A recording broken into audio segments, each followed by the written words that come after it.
మాట్లాడాలంటే వణుకు. ఆ వణుకు పుట్టించే ఆవిడ పేరే మమతా బెనర్జీ.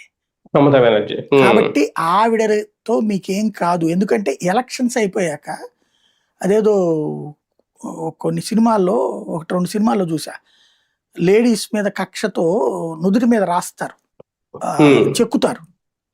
అట్లా అక్కడ బీజేపీకి ఓటేసానని చెప్పి నుదుటి మీద చెక్కిచ్చింది ఆవిడ క్రిందటిసారి.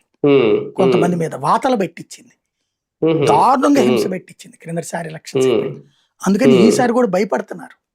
భయపడ్డోళ్ళు భయంతో ఒకప్పుడు కమ్యూనిస్టులకు ఓటేశారు, భయంతో మమతకు ఓటేశారు. భయం వీడి ఇటు వేస్తారా లేదా అనేది చూడాలి ఇప్పుడు. భయంతో మమతా బెనర్జీని గెలిపిస్తే ఇప్పుడు ఆ భయం పోగొట్టే ప్రయత్నం చేస్తోంది. అందుకే బీజేపీ కేంద్ర బలగాలను దించడం, 2 దశల ఎన్నికలు పెట్టడం, స్వయంగా అమిత్ షాని వారం రోజుల పాటు అక్కడ కూర్చోడు. ఇవి నిన్న కూడా చెప్తుండే అమిత్ షా, కేంద్ర బలగాలు ఎన్నికలు రిజల్ట్ అయిపోయాక వారం కూడా ఇక్కడే ఉంటాయని. అంటే ఒకవేళ మీరు ఓడిపోయినా, బీజేపీ ఓడిపోయినా కూడా మిమ్మల్ని చావనివ్వకుండా మేము చూసుకుంటామని చెప్తున్నాడు. వారం కాదు 60 రోజులు అన్నారు, 60 days 2 నెలలు అట్లాగే అని చెప్తున్నారు. అంత ధైర్యం ఇవ్వాల్సి వస్తుంది, అంతగా భయపడిపోతున్నారు అక్కడ. అంటే గతంలో లేని ఒక కాన్ఫిడెన్స్ అయితే కనిపిస్తుంది సార్ అమిత్ షాలో గానీ మోడీలో గానీ పశ్చిమ బెంగాల్ మీద. ఏంటి అది? అంటే నేను లాస్ట్ ట్రిప్ ఎలక్షన్స్ అప్పుడు చూసినప్పుడు కూడా ఇట్లాగే మాట్లాడారు వాళ్ళు.